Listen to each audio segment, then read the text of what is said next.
Hello everyone, welcome to स्वाध्याय classes. I hope you all are good. I am विकास यादव और आज हम complete करने जा रहे हैं अपनी एक्सरसाइज 1.2. लास्ट क्लास में हमने एक्सरसाइज 1.2 हाफ कंप्लीट कर चुके थे, उसके 6 क्वेश्चन और बाकी के बचे 6 क्वेश्चंस हम आज कंप्लीट करेंगे. Okay, so let's begin. तो देखिए हमारा नेक्स्ट क्वेश्चन नंबर 7 ये कहता है a merchant had ₹78,592 with her.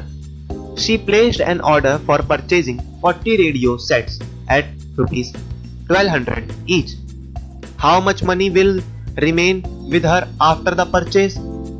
अब ये क्वेश्चन हमसे ये कह रहा है कि एक मर्चेंट है, उसके पास इतने रुपए हैं. कितने? 78,592. उसने एक ऑर्डर दिया 40 रेडियो सेट्स का. 40 रेडियो सेट्स का उसने एक ऑर्डर दिया जिसमें हर एक रेडियो की कीमत कितनी है?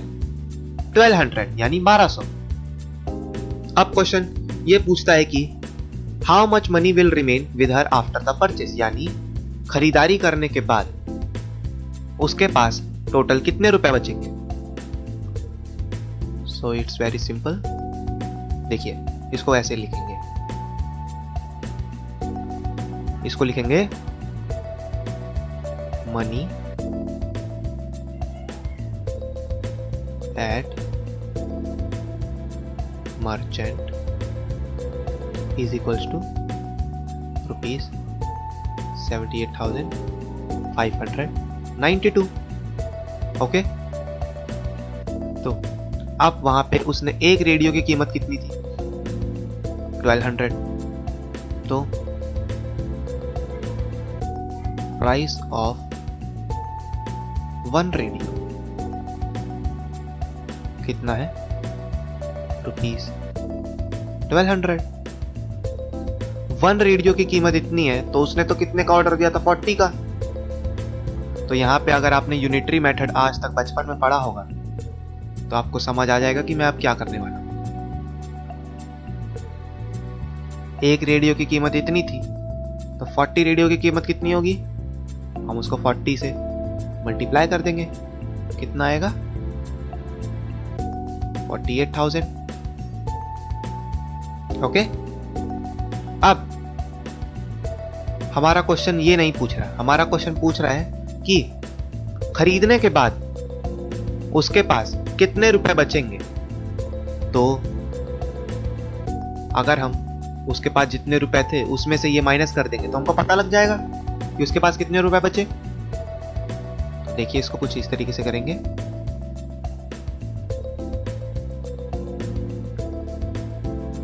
Remaining money at merchant is equals to 78,592 minus 48,000. ये हमारा आंसर आएगा कुछ 295 8 में से 8 गया 0, 7 में से 4 गया 3. ओके, तो उसके पास कितने रुपए बचेंगे? 30,592. ये है आपका आंसर. और आपको अगर बैकग्राउंड के अंदर थोड़ी नॉइजी साउंड आ रही हो तो प्लीज उसको नेगलेक्ट कर दीजिएगा क्योंकि पड़ोस में कंस्ट्रक्शन चल रहा है. ठीक है, आप अपना फोकस केवल इस स्लाइड पे बनाए रखें. ठीक है, अब हमारा नेक्स्ट क्वेश्चन 8 कहता है a student multiplied 7,236 by 65 instead of multiplying by 56. By how much was his answer greater than the correct answer? ये क्वेश्चन हमको ये कहता है कि एक स्टूडेंट है, एक छात्र है, उसने गलती से 7,236 को 56 से मल्टीप्लाई करना था लेकिन उसने किससे कर दिया? 65 से. तो अब वो कह रहा है, वो हम क्वेश्चन हमसे ये पूछ रहा है कि उसका जो आंसर आया उसका जो आंसर आया वो करेक्ट आंसर से, यानी जो सही आंसर होना चाहिए था उससे कितना बड़ा है। जाहिर सी बात है 65 बड़ा है तो इसने बड़े से मल्टीप्लाई करके तो बड़ा आंसर आएगा, और करना चाहिए था किससे, 56 से, जो कि छोटा आता। तो यानी अब उसका जो आंसर जो अब आया है, जो गलत आया है, वो सही आंसर से कितना बड़ा होगा। तो देखिए इसको कुछ इस तरीके से करेंगे। देखिए यहां पे इसको लिखेंगे 7236। अगर उसने अभी किससे मल्टीप्लाई करा, 65 से। 65 से मल्टीप्लाई करने के बाद देखिए मैंने ऑलरेडी ये आपको लिख दिया है, आप इसको मल्टीप्लिकेशन करके चेक कर लीजिएगा, यही आएगा। ये था इसका क्या, रॉन्ग आंसर। ठीक है, रॉन्ग आंसर। और अब इसका जो उसको करना किससे था, इंस्टेड ऑफ उसको करना किससे था, 56 से करना था। अगर वो 56 से करता मल्टीप्लाई तो उसका आंसर कुछ ये आता। अब आप इसको मल्टीप्लाई करके देखिए, वो आपका काम है, कैलकुलेशन का पार्ट आपका है। ठीक है, ये क्या होता उसका, ये होता उसका करेक्ट आंसर।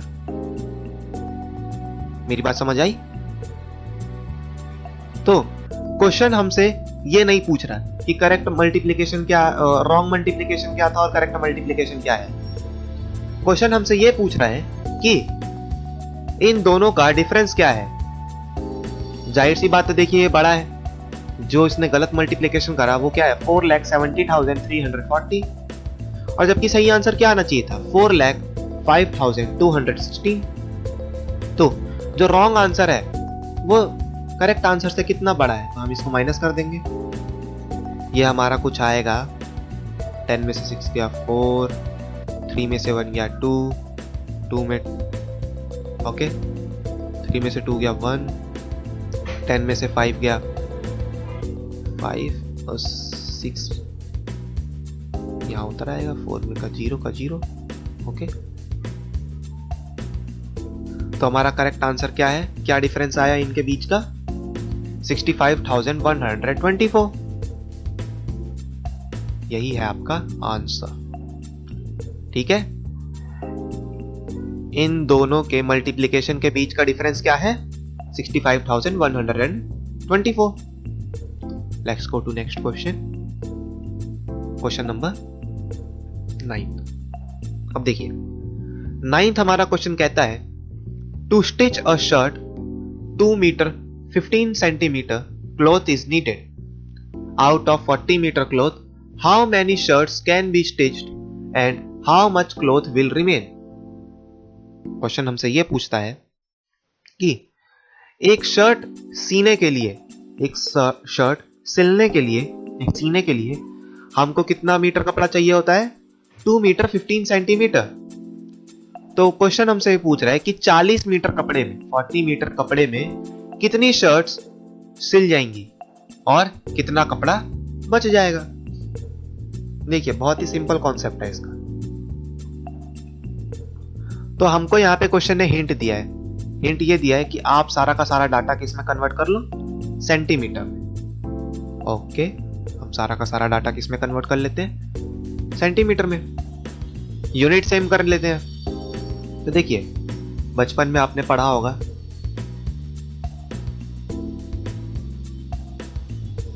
और 1 मीटर के अंदर कितने सेंटीमीटर होते हैं, 100।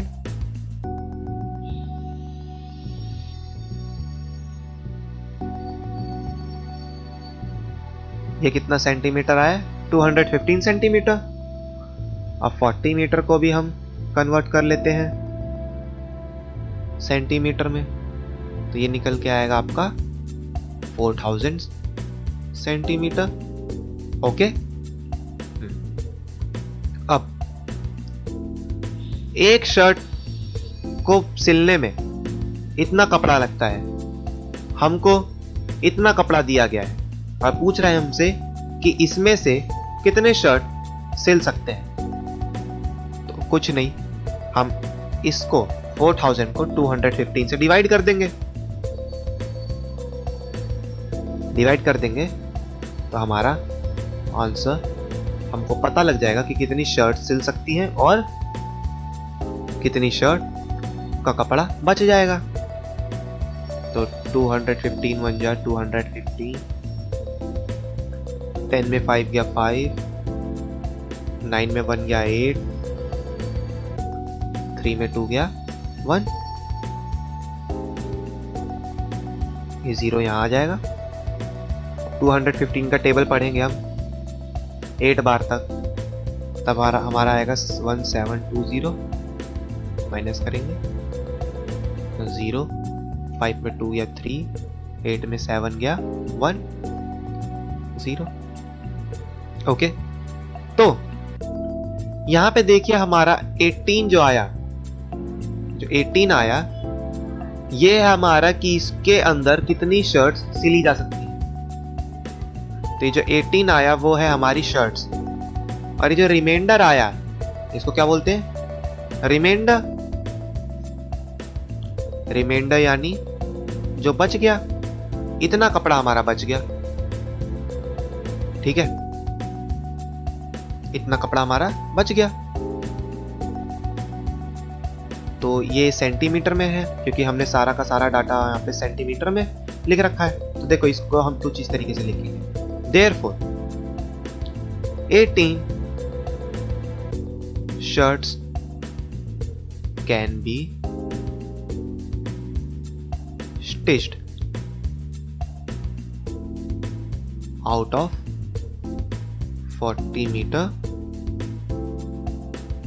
cloth and 130 centimeter will remain। यानी 18 शर्ट्स सिली जा सकती हैं 40 मीटर क्लॉथ में से और 130 सेंटीमीटर बच जाएगा। अब आपसे ये भी क्वेश्चन में बोलेगा कि मान लीजिए आप इसको मीटर में कन्वर्ट करिए, तो कुछ नहीं, इसको मैं यहां लिख देता हूं।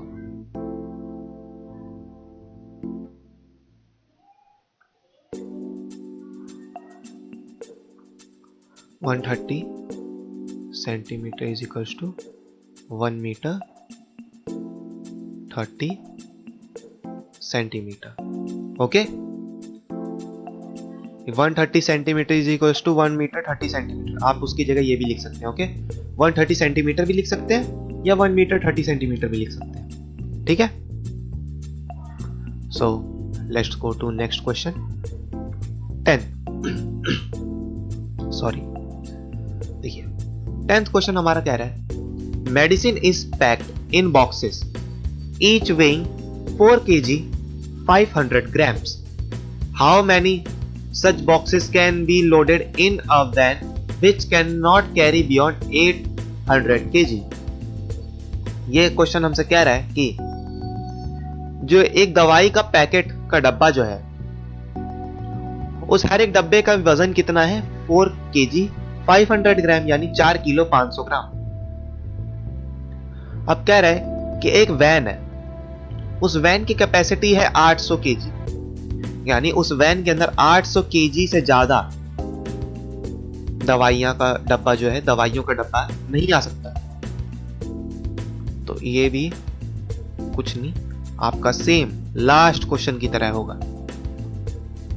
इसके अंदर भी हम पहले यूनिट्स सेम कर लेंगे, उसके बाद देखते हैं। देखिए अब 4 kg 500 ग्राम को कन्वर्ट करें अगर हम,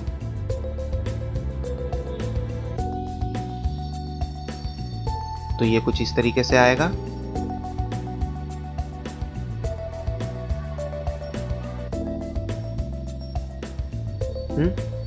अब 800 kg को भी कन्वर्ट कर लेते हैं हम।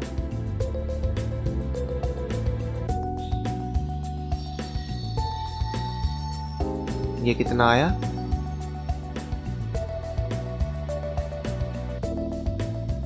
ये इतना ग्राम्स आया। ओके, तो सेम क्वेश्चन जो लास्ट क्वेश्चन था वही यहां पे भी है कि हमको पता लगाना है कि कितने डब्बे आ सकते हैं उस वैन में। कितने डब्बे आएंगे, हम 800 ग्राम्स को ग्राम से डिवाइड कर देंगे, 500 ग्राम से डिवाइड कर देंगे।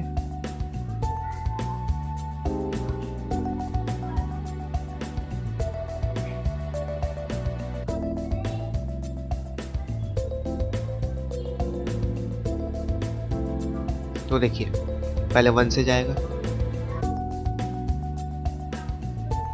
माइनस का 0 0, 10 में से 5 क्या 5, 9 में से 4 गया, सॉरी 7 में से 4 गया 3। ओके, 0 यहाँ पे आएगा, 45 100, 7 जा 31500, माइनस करेंगे 0 0, 10 में से 5 गया 5, 4 में से 1 गया 3 और 3 में से 3 गया 0। ये लास्ट 0 यहाँ उतरेगा, फिर से 7 से जाएगा 31500 0 0 5, 4 में से 1 गया 3, यहाँ 0। ठीक है, तो यहाँ पे अब इसके फर्दर मोर ये डिवाइड नहीं हो सकता। हमारा यहाँ पे रिमाइंडर आ रहा है 3500, यानी अब वैन के अंदर इतनी ही जगह खाली है। कितनी, 3500, लेकिन हमको भरना कितना है, एक बॉक्स का वेट कितना है 4500, लेकिन उसके अंदर जगह कितनी खाली है 3500। तो क्या 4500 का वेट उसके अंदर आ पाएगा, नहीं। तो क्या आगे डिवाइड हो पाएगा, नहीं। तो हमको यहां पता लग गया कि कितने बॉक्सेस आ पाएंगे 177। 4 kg 500 ग्राम्स के कितने वेट आ पाएंगे और कितने बॉक्सेस आ पाएंगे 177। Therefore 177 boxes of medicine can be loaded in van. Okay, चलिए नेक्स्ट क्वेश्चन 11th क्वेश्चन कहता है the distance between the school and a student's house is 1 kilometre 875 metre. Every day she walks both ways. Find the total distance covered by her in 6 days। यानी कह रहा है, ये question हमसे कह रहा है कि एक स्टूडेंट है, वो ये स्कूल है,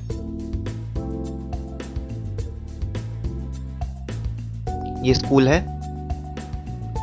और ये उसका घर है।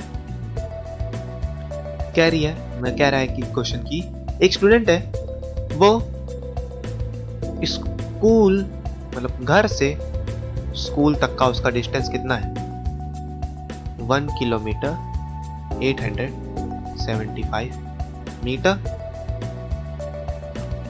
अब वो रोज कितना ट्रैवल करती है, वो स्कूल घर से स्कूल जाती है और स्कूल से घर।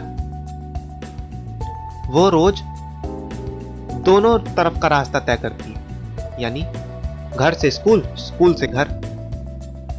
ठीक, और एक तरफ की दूरी कितनी है 1 किलोमीटर 875 मीटर। तो कह रहा है, क्वेश्चन हमसे ये पूछ रहा है कि वो एक हफ्ते मतलब 6 days के अंदर, 6 दिन के अंदर टोटल कितना डिस्टेंस ट्रेवल करती है। तो देखिए यहां कॉमन सेंस की बात है, वो घर से स्कूल जाएगी, स्कूल से घर भी तो जाएगी, तो यानी एक बार में वो इतना डिस्टेंस ट्रेवल कर रही है, तो दूसरी बार में भी उतना ही डिस्टेंस ट्रेवल करेगी। तो यानी वो एक ही रास्ता 2 बार ट्रैवल कर रही है, समझे? तो इसको कुछ इस तरीके से लिखेंगे, distance travel by student in one way. एक तरफ का कितना है? 1 किलोमीटर, 875 मीटर। अगर मैं इसको मीटर में लिखूंगा तो इसको कुछ इस तरीके से लिखूंगा। अब किस तरीके से लिखा है मैंने इसको, ये आपको फाइंड आउट करना है। ओके, इतनी मेहनत आप भी कीजिए कि मैंने इनको इसमें कैसे कन्वर्ट करा। ठीक, एक तरफ का इतना है तो distance travelled by student in both way, यानी दोनों तरफ का कितना होगा?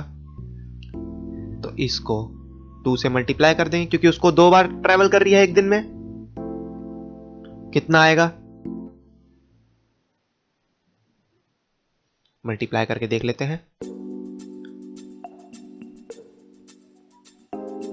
5 2 जा 10, 7 2 जा 14, 1 प्लस 15, 8 2 जा 16, 1 प्लस 17, 2 1 जा 2, 1 प्लस 3, यानी एक दिन में वो 3750 मीटर ट्रैवल करती है। ओके, अब वो पूछ रहा है कि 6 दिनों में कितना ट्रैवल करती है। एक दिन के अंदर वो इतना ट्रैवल करती है, तो लिखेंगे यहां पे distance travelled bye student in 6 days is equals to 3750 into 6। Multiply करें तो 3750 into 6 को मल्टीप्लाई करेंगे तो आएगा 6 5 6 जा 30, 6 7 जा 42, 42 प्लस 3 45, 6 3 जा 18, 18 प्लस 4 22। तो आंसर आया हमारा 22,500 मीटर्स। क्योंकि हमने मीटर्स में कन्वर्ट करा है अभी। अब अगर इसको किलोमीटर में कन्वर्ट करना होगा तो इसको कुछ इस तरीके से करेंगे।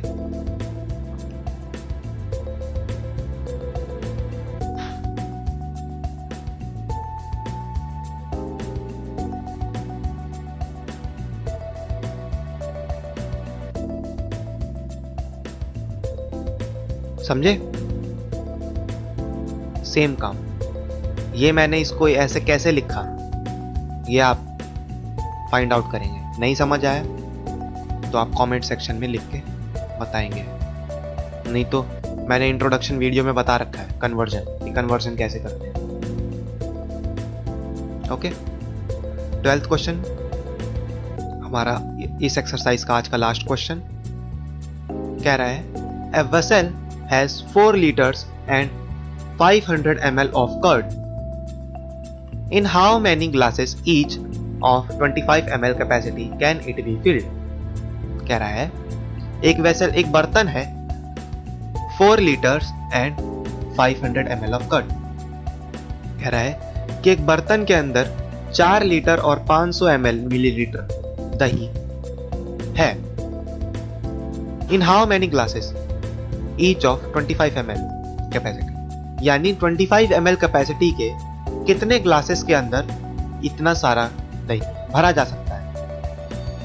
ठीक, तो ये भी कुछ नहीं है, बहुत इजी, लास्ट क्वेश्चन की तरह इसको भी पहले हम यूनिट कन्वर्जन करेंगे। 4 लीटर 500 ml को कन्वर्ट करेंगे तो इसको लीटर, 1 लीटर के अंदर कितने मिलीलीटर होते हैं? 1000।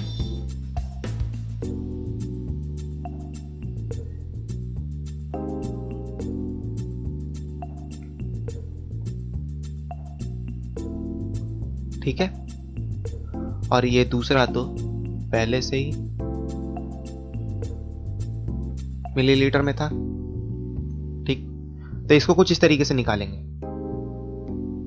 हम 4500 को 25 से डिवाइड कर देंगे तो हमको पता लग जाएगा कि कितने ग्लासेस फिल हो पाएंगे।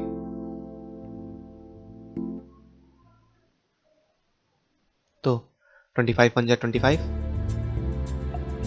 5 में से 5 गया, 25 8 जा 25 8 जा 25 8 जा